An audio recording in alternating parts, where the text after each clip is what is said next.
Hi, this is Llyn Hunter, Llynhunter, and I'm a storyboard artist for animation and an illustrator. And what we're going to do today is fix a painting that you more or less want to throw in the trash. This particular painting I did earlier on. I'll give you the link to it in the information below. But it was originally a watercolor and pencil piece. And I spilled, as you can see, coffee all over the thing. I dumped a cup of coffee. It happened to be nearby. And you can see the dribbles and what have you all over the piece.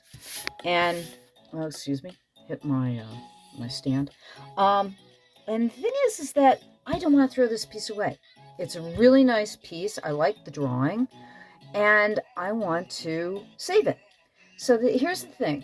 When you do something wrong with a painting where everything absolutely goes wrong on it, there are still ways to save it. And I'm going to use this piece to show you some of the ways you can save your work if you've done something to it that is physically ridiculous and you want to save it. You don't just do this with computer. I mean, with computer, we've got the back button, right? But what we're going to do with this one, I'm going to show you some of the bizarre techniques I use. It's upside down here. This is a canvas board. It's a Frederick's canvas board, as a matter of fact. This is something you usually buy in an art supply store that you usually paint acrylic or oil painting on, where it's got canvas that is gessoed and stretched over a piece of chipboard. It's got chipboard underneath. And of course, I turned it upside down again. But they're very inexpensive. You can buy them at just about any art supply store. And they're usually not more than $1 or a couple of bucks, depending on, get them on sale. But what I like about them is that because they've got that canvas on the back side, the chipboard stays stretched and tight.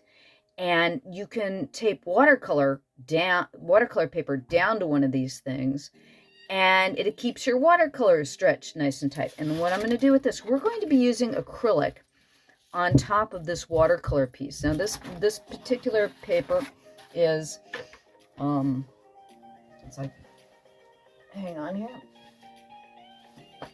This particular paper, this is Arches 300 gram, 140 pound watercolor paper.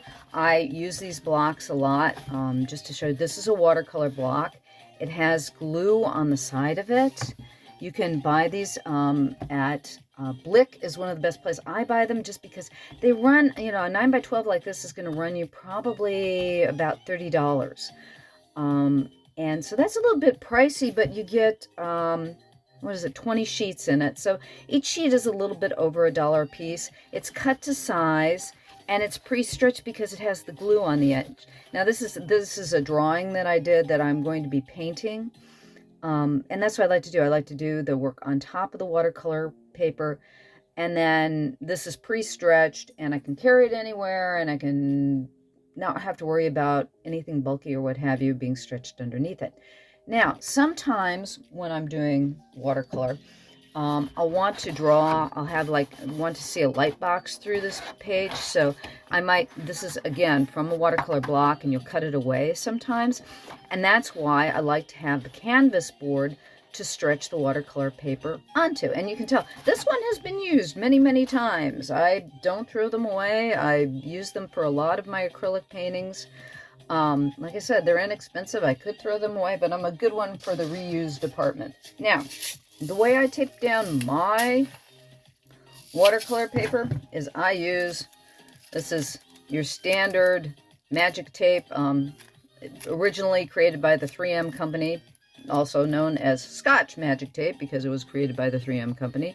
But, you can use any kind of the cellophane tape that is the magic type. Don't get like the clear stuff with the slick coating on it. This is just your standard cellophane type Scotch tape. And then what I'm going to do is I'm going to basically eyeball about 1/4 inch in, and I'm going to tape it down to the canvas board. And I will do this with the 2 layers all around. So I'll put this first layer down. So it's about, like I said, it's about 1/4 inch in. And then you can use that to use your eyeballing skills. Or you can measure 1/4 inch in if you're picky about that sort of thing. I've been eyeballing things. Eyeballing means to estimate a measurement, if nobody's ever told you that term before. And that's what I'm going to do with this. So that I'm taping this down to the board, because we're about to put a considerable amount of water into the paper. And whenever you put water on paper, it'll cause it to buckle if it's not taped down. There's one person on Instagram that I really love following, and he does these beautiful watercolor paintings, and he never tapes down his work, and it all buckles. And I think it's part of, he kind of likes the buckle in his paint. He likes that texture, but buckling is something I prefer not to see in my watercolor paper. That's why I also use at least that 140-pound weight, or the 300-gram paper. That also, if it's a heavyweight paper like that, even if it does buckle a little, and it sometimes might when it's taped down, it'll stretch dry. Or it'll stretch dry. When it dries, it will stretch tight so that you don't have those wrinkles in it. And that's how you make sure. I mean, I'm sure if you've ever done watercolor in a sketchbook, depending on the type of paper in the sketchbook, it'll buckle because it's not thick enough. And sometimes it'll buckle even if it is thick enough. But it'll flatten out because it's such a thick paper. Okay, so we've done that all around the edges. And then I'm going to just take the back of a brush and burnish it down. And just do it around the edges. You can do that with a knife, or like I said, the back of your brush or pen. Some basically round edge. Just give it a quick burnishing down to make sure that it adheres and won't pull up once you add the water. And I'm not always good about doing this, but that works. Now, what we're going to use here, this is notoriously known as a filbert. This is an oil painting brush or an acrylic painting brush, but it has tight bristles on it, and I want to lay down. What we're gonna do is we're going to use, this is a white acrylic paint, and actually this is white house paint.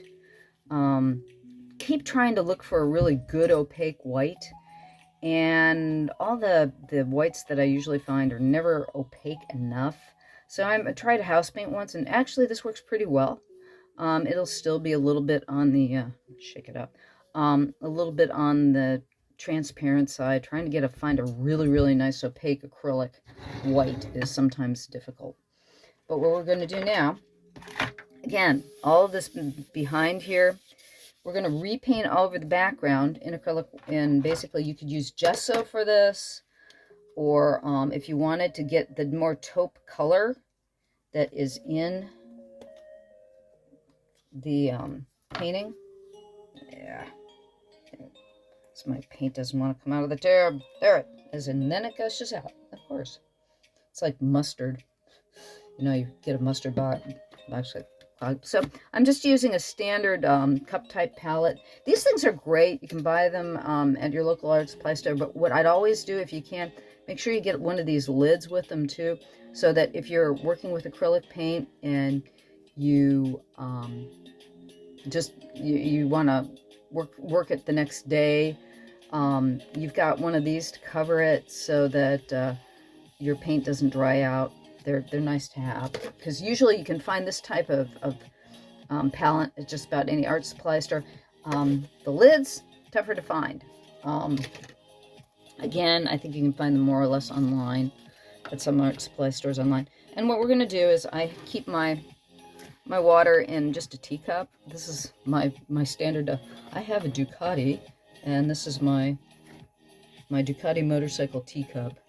And I'm just going to, like I said, put some water in here, and I'm just going to go over this entire background with, this would be, like I said, you can use gesso, you can use,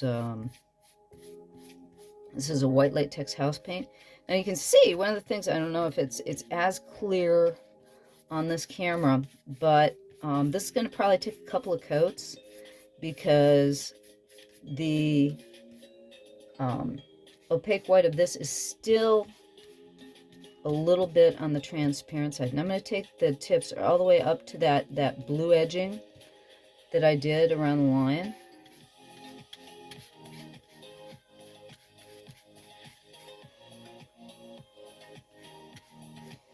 Like I said, this will probably take a couple of coats.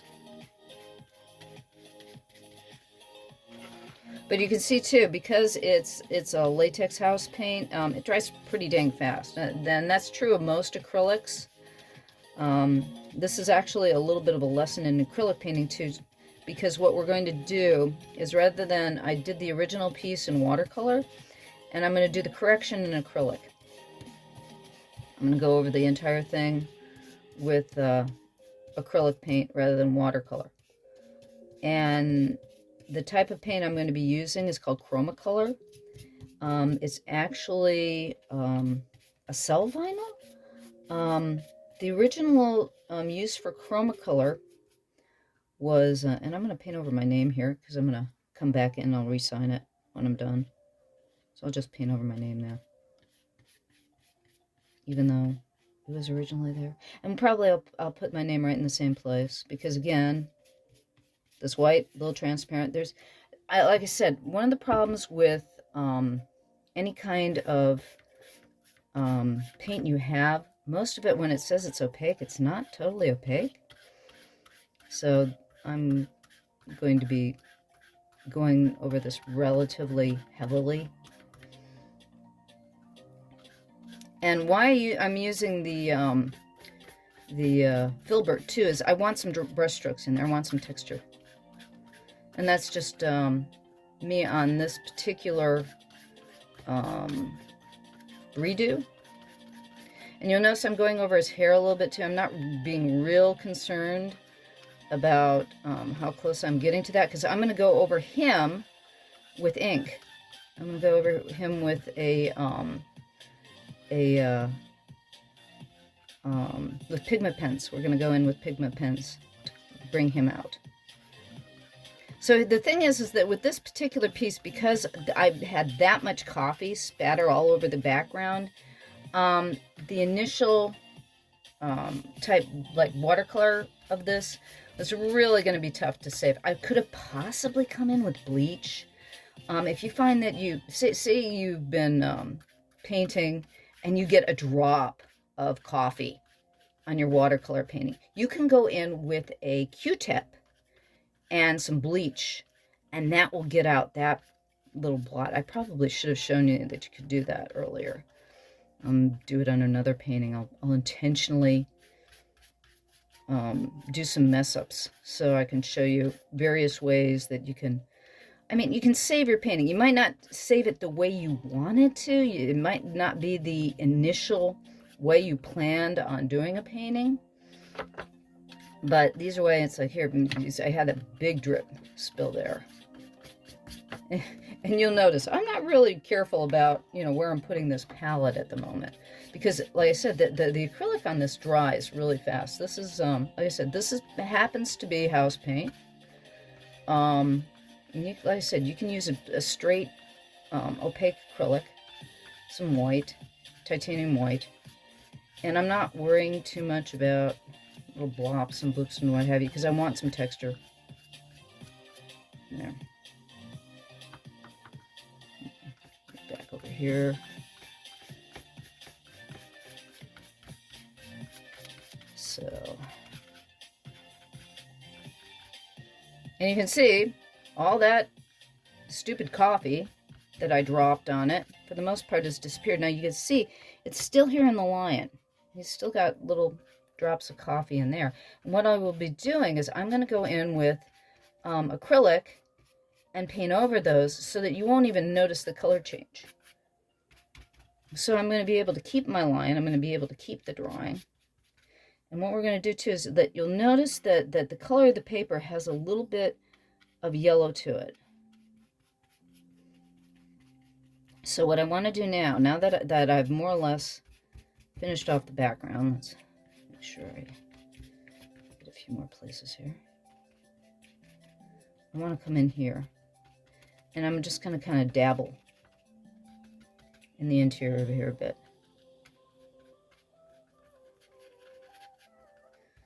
So we get, like I said, a little bit of texture. So it all over looks like it's supposed to be that way, so that I intended it to be that way in the first place.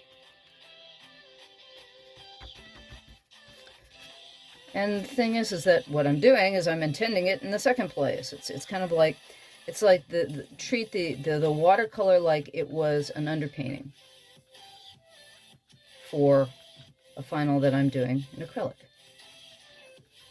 It's like, I intentionally meant to dump a cup of coffee all over my painting. No, it's like, but we're going to save the painting because it's a nice painting. It's a nice drawing. And I put some time and energy into it, and you guys some of you may have watched the video or may go and watch the video of how I did it in watercolor and think about, oh, well, I could do that as the underpainting for initial painting and do the same thing and say the full technique really is adding this acrylic. And that's the thing. You got to learn that's something that you can do. And I'm going to put, I did this pencil square in here initially because I like the square, and I've got enough of that pencil showing through that I want to have that in the final too. Okay, so we're just about done with the, and put a little bit more white here so you can't, there was a dribble that went straight down there. And when it dries, it might be a little bit transparent in those areas, so I might go over it just one more time. But that takes care. You can see I'm getting a few of the bristles from the brush in there. There, that's more or less. So first of all, we save the background, right? And I'll go in there with a little bit more blue and stuff. Maybe.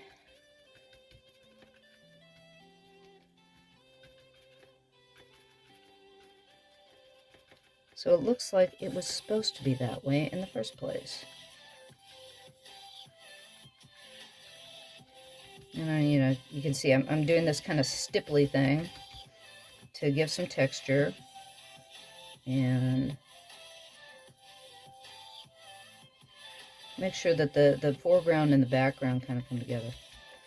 And all of a sudden, ta-da, that takes care of the stupid coffee that I spread all over the painting in the first place. And I'm going to put a little butter in there. Now, I had another painting that I had been working on earlier that was for an illustration that I'm not going to be able to show anybody for a year. That's the problem when you do illustrations. They go into stuff that often has agreements of confidentiality that you can't show anybody for a year until after you've done the work, and then you forget to show anybody that you did it. So it's kind of interesting the way that works out sometimes. But what I did, this is my palette from a previous piece that I was working on, and you can tell do I have an organized palette? Nope, not me. I just put down the colors where I need them when I need them and kind of work around the palette as it goes. I am not organized when it comes to my painting. This is to show you that not everybody out there are super organized people, but I still make a living as an artist, even though I'm not the most organized person in the world.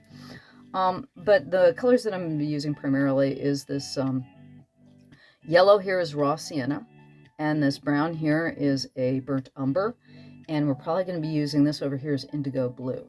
And the company, oh, shoot, my light went out. My apologies. Hang on.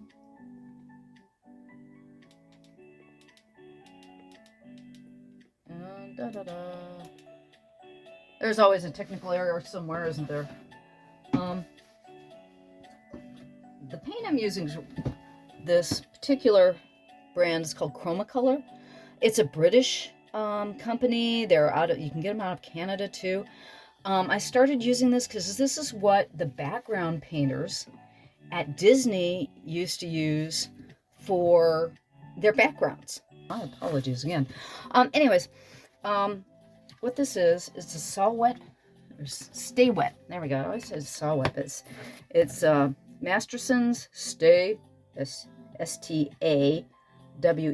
That's why I call it Stalwart. Stay wet, handy palette. It comes with a lid, and it comes with a very thin, I can lift this up to show you. There's a sponge. It's a very thin sponge that's on the back of it. You fill that with water. You wet the palette paper that comes with it for like about 20 minutes. And what happens is it gives you a really good surface for your acrylics to work with, so your acrylics do not dry when they're on the palette.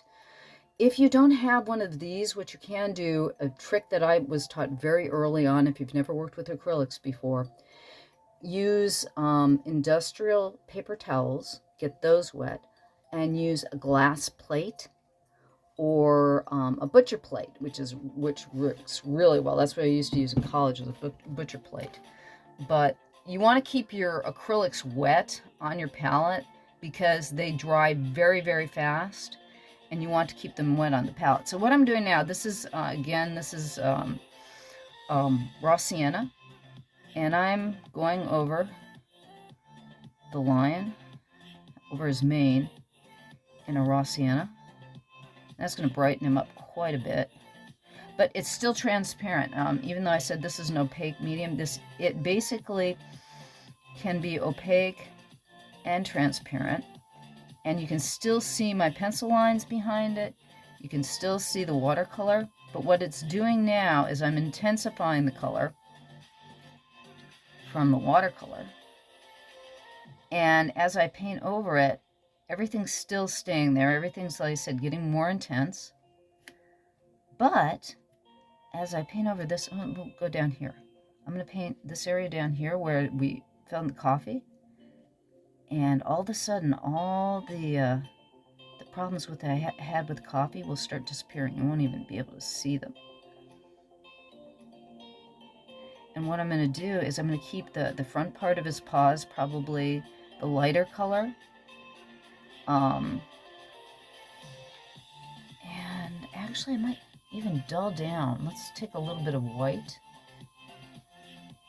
and I'm going to add it to my yellow here, just to dull everything down just a little bit, because that yellow is really intense. There we go.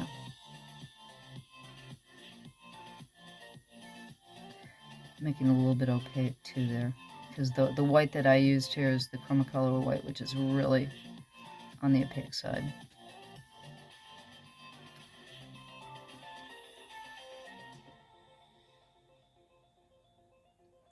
And again, with acrylic, acrylic actually dries a little bit darker.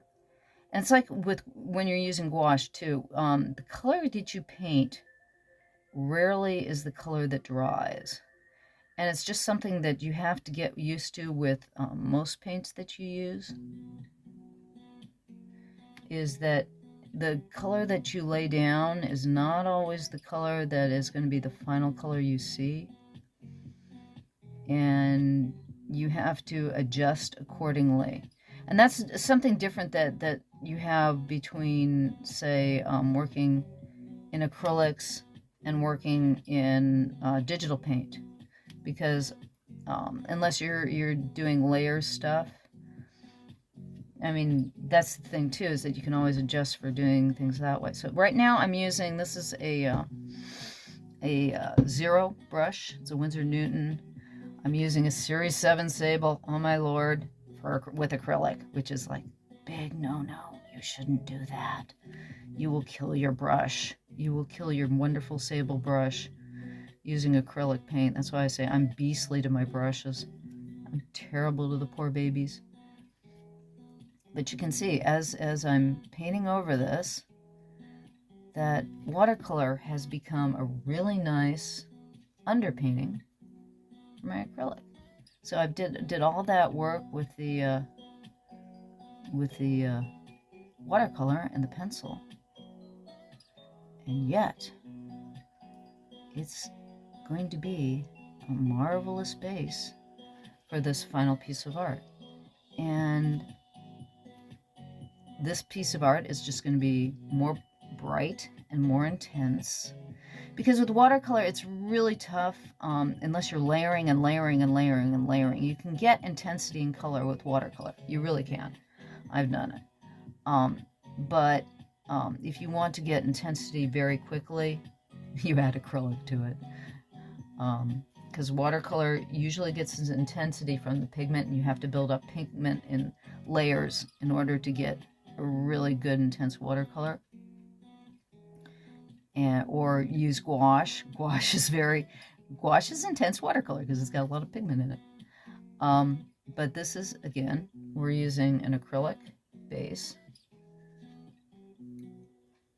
over the watercolor, and so the color is drying darker. Yeah. Now in watercolor, usually the opposite happens. You put down a dark watercolor, and it dries lighter. And that's a difference in the mediums. And also, like when you add white to acrylic, it'll turn it cooler. Whereas with watercolor, you usually don't add white. You use the white of the paper, or you try to anyways. I do not always succeed. Okay. So we're going at a good clip here.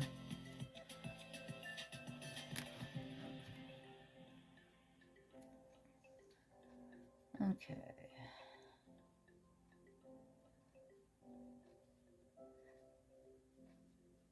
Now I'm going to do some pieces of this piece because I think it's probably going to take me about, I would say, 2 hours to get it quite the way I really, really want it. Because what I'm going to do, I'm going to show you what I'm kind of planning to do with this mane and what I'm going to do with inking.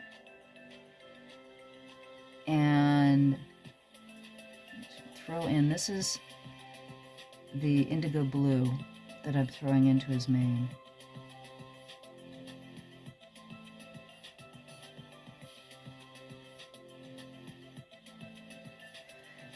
And underneath his chin here. There we go.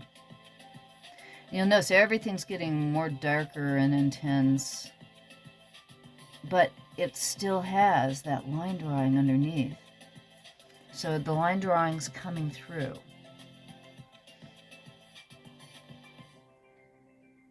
So it's a combination of the brush strokes and the pencil beneath. And then we're going to add one more level to this. I'm going to come in with pen.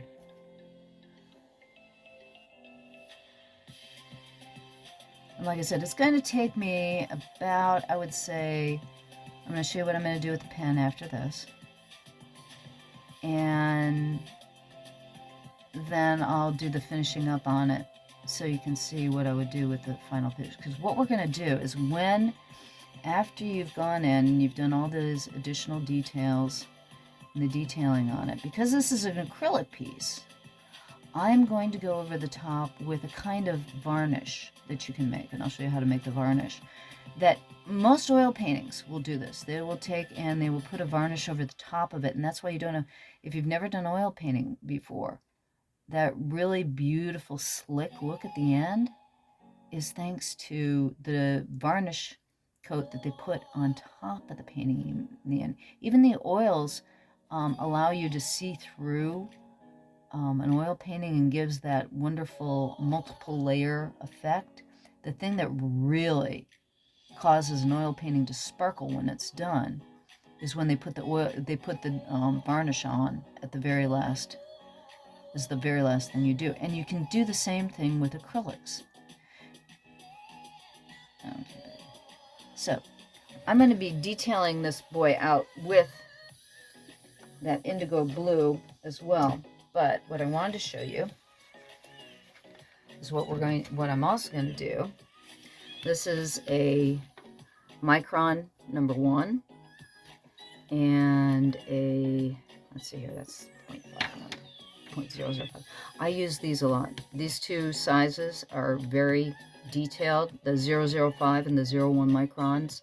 This is Sakura Pigma Micron Pens, and what they do is that basically they're a replacement for rapidograph pens. They have the quality of using India ink without having to constantly refill your pen, or they're clogging or shaking. You're having to shake them all the time. I used to use rapidographs. For what I'm showing you right now, I would have normally used a rapidograph pen in the past, but these are so much nicer because they're easier to use. You're not shaking them every 5 seconds, and they are it's still the quality of India ink.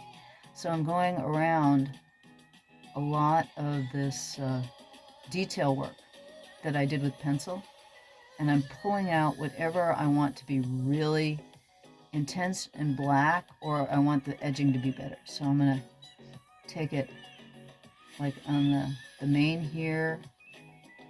I'm going to go into it and pull out the darks with the micron to get my more intense black. But again, this is a 005, so I'm keeping it really fine because I really like what I did with the pencil, and I want it to balance out between the pencil lines and the pen line that I'm putting in. So it's like I'll put it like here in his mouth, because lions have this really black edge to their mouths. If you see a picture of a lion roaring, this edge on their mouth is like really, really black. And pull all that in there. So I'm gonna stop the camera right now, and I'm gonna go through and finish up this whole piece, and then I'll turn it back on to show you how we varnish it at the very end. Okay?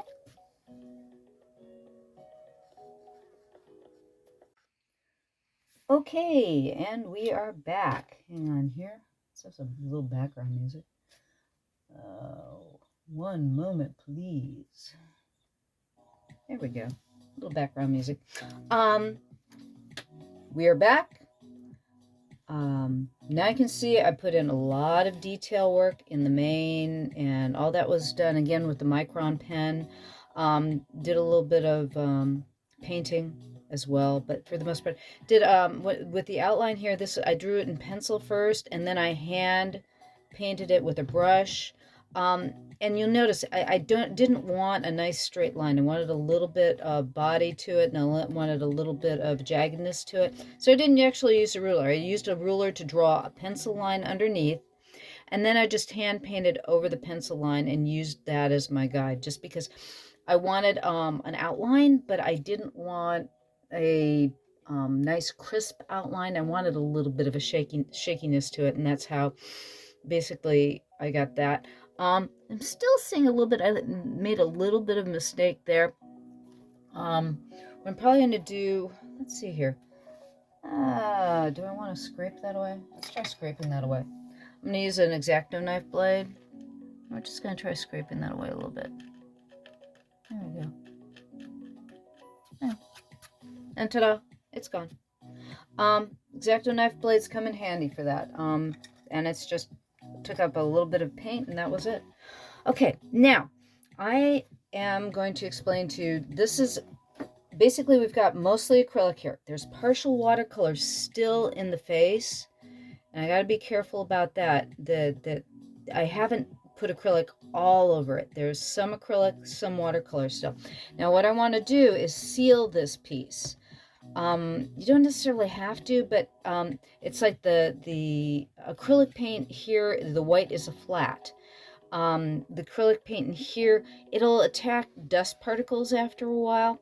So it's nice to put a coating over the top of it that you could literally sponge down if you wanted to after fact. I kid you not.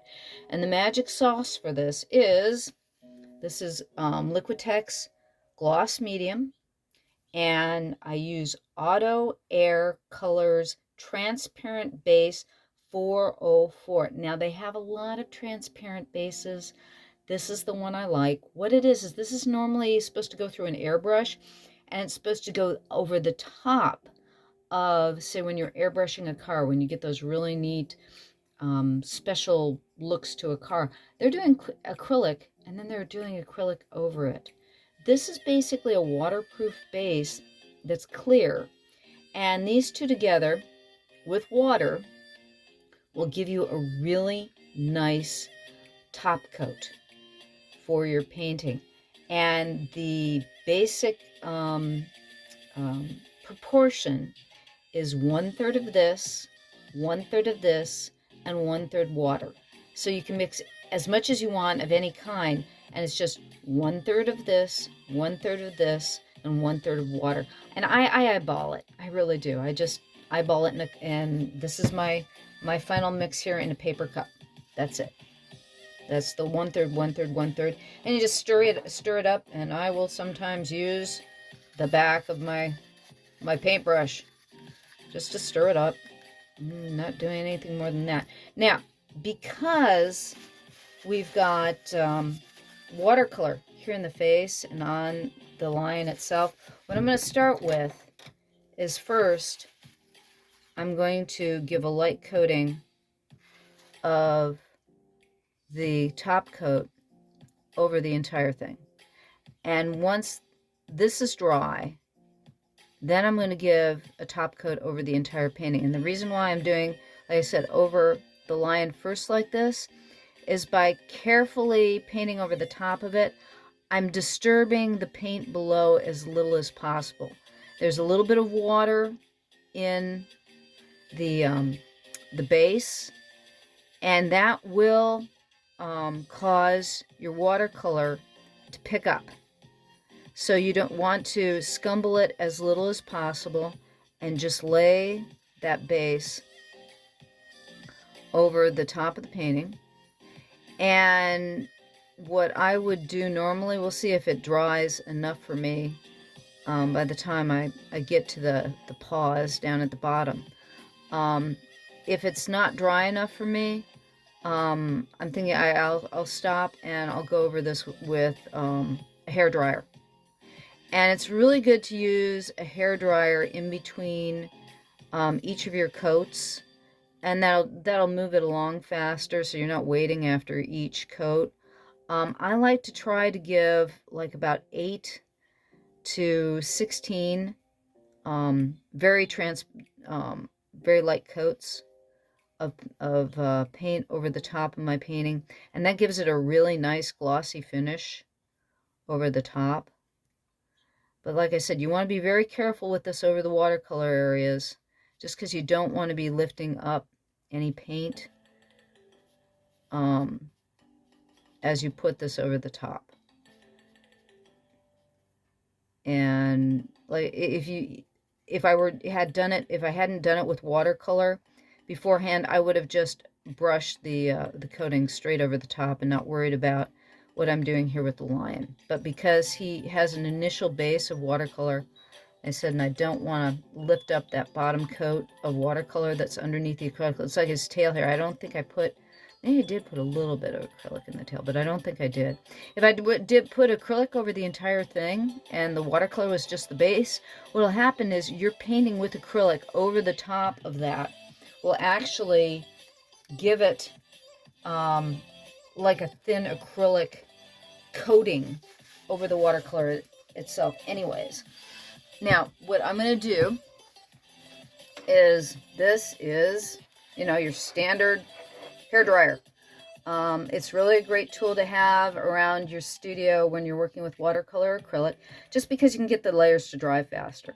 So I'm going to stop here for a moment, blow dry the line, and then I'll show you the rest of coating the top of the painting.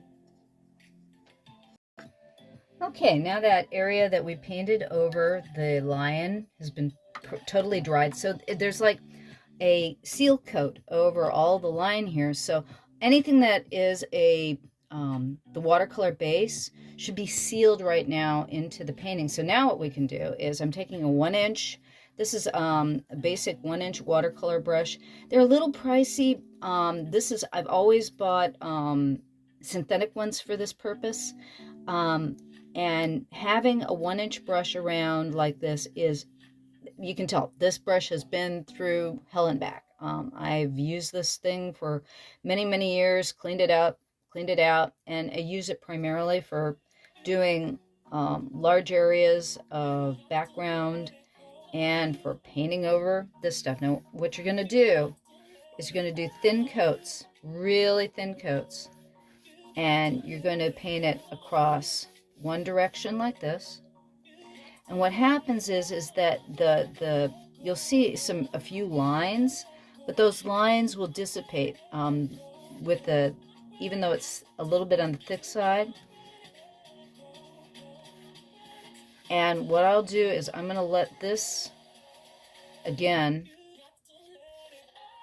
I'm going to let this sit and blow dry, and then I'll come back and do it the opposite way. You want to bring it this way down. Then blow dry it, do it again. Keep doing it for, like I said, 8 to 16 times. So I'm going to, again, stop here, and I'm going to put all those coats on. And again, you want to go this way, then this way. I sometimes will do it diagonally, but I have a tendency to do just this way, and like I said, do a coat, blow it dry, or do a coat, let it sit, let it fully dry, and then do the next coat. And it'll slowly build up the layers. It'll start your first 5 to 6 coats, it'll look flat, and then by the time you get to at least coat number 8, it'll start getting glossy.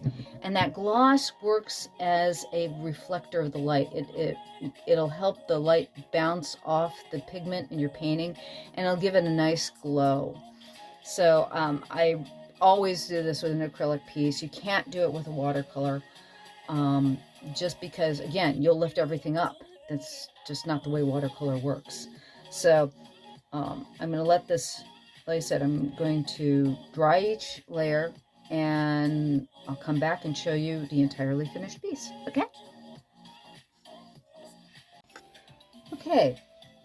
We've got all the coats done now, and I'm kind of tilting this here so you can see the gloss that has the coating that I put over the top has given to the piece. And you can tell the darker areas have gotten darker, and the cooler areas in the background have gotten a little bit cooler. You are going to have a little bit of color change when you do put that coating over the top, but I feel that it just intensifies the darks, makes the colors more brilliant, and gives it an overall glow and luster. And this too, if I were to dump a cup of coffee on this, let it cure for a day, but if I were to dump a cup of coffee on the top of this now, I could literally wipe the residual away. This painting can be cleaned now. That's something that when you do with oil paintings, you could also put this underneath glass. And again, with any kind of painting, you really do want to have a matte so that the face of the painting does not stick to the glass itself. That's the major reason for a matte, is so that the glass does not actually touch the painting, and that it doesn't intensify light that affects the painting. And if you can, when you're framing something, if you can't afford to have a glass that filters ultraviolet light, always a good idea. If you're hanging one of your pieces in a hallway or something, see if you can't get ultralight filtering glass. It might change the colors just a little bit, but in the long run, you'll be happier with what you did. The reason, on top of that, I wanted to show you this at the end, along with the glass or the gloss and the color change, was I wanted to show you, as I again bump my light, how to take off the tape. Now this is, I showed you when we first started this piece that we've taped this down. Now, to pull it up, okay. Now you can see too that the gloss has also created a layer on top of the tape. And I'm carefully peeling it up. Now what you want to do as you're taking it off the painting, of course things don't cooperate with you when you want them to cooperate with you. Let me get under here. Usually the tape's pretty easy to pull up. Okay, this one's going to take up there. There we go. What you want to do is try to pull it off at a 90-degree angle, so that you're pulling it off like directly perpendicular to the painting. Still because it got wet.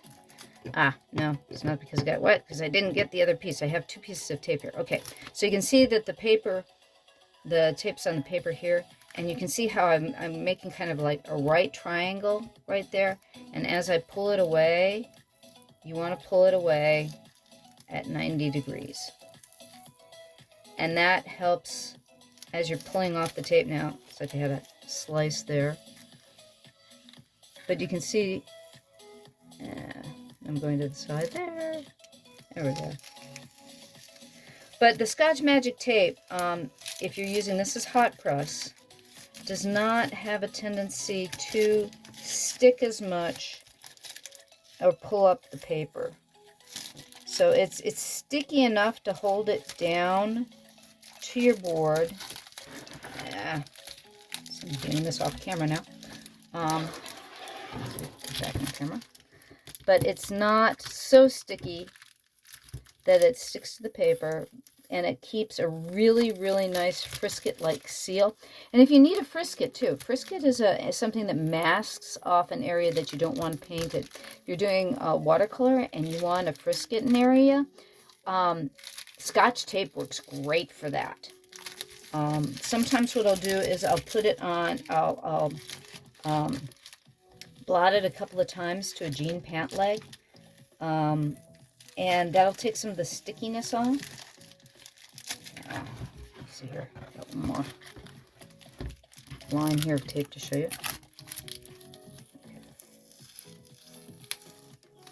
See, it's best if you do it 90 degrees like that. But it was, you know, sticky enough to hold down the painting, but it's not peeling up the paper. Now you can see on the edge there,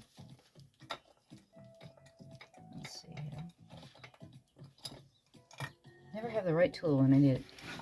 But you can see here that we still have, this is where I damaged it. You can see where I got the coffee splattered across it.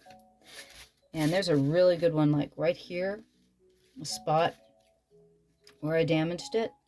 So what I'm going to do, here's an X-Acto knife blade. If I want to, this is all going to be put underneath a mat. But if I really want to make it clean it up, one way I can do it is with an X-Acto knife blade and just scrape it down. And again, another way I can do it is to take a Q-tip with some bleach on it.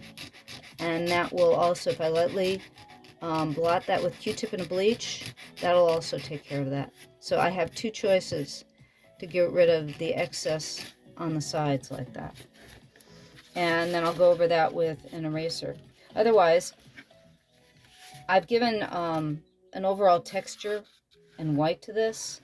We've finished up the lion, and he's done. And that's how you rescue a watercolor painting that you dumped a cup of coffee on.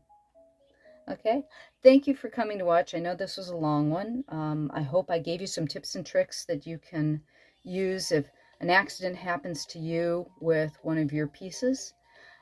Never be worried about mixing your mediums. Acrylic and watercolor, again, watercolor is basically water-based. Sometimes if you want to make a permanent piece, you can use watercolor and mix it with like a gloss medium. Experiment.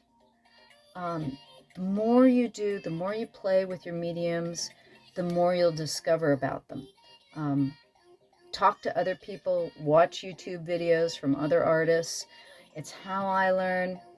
The sharing that's going on because of our access to each other nowadays as artists is just wonderful.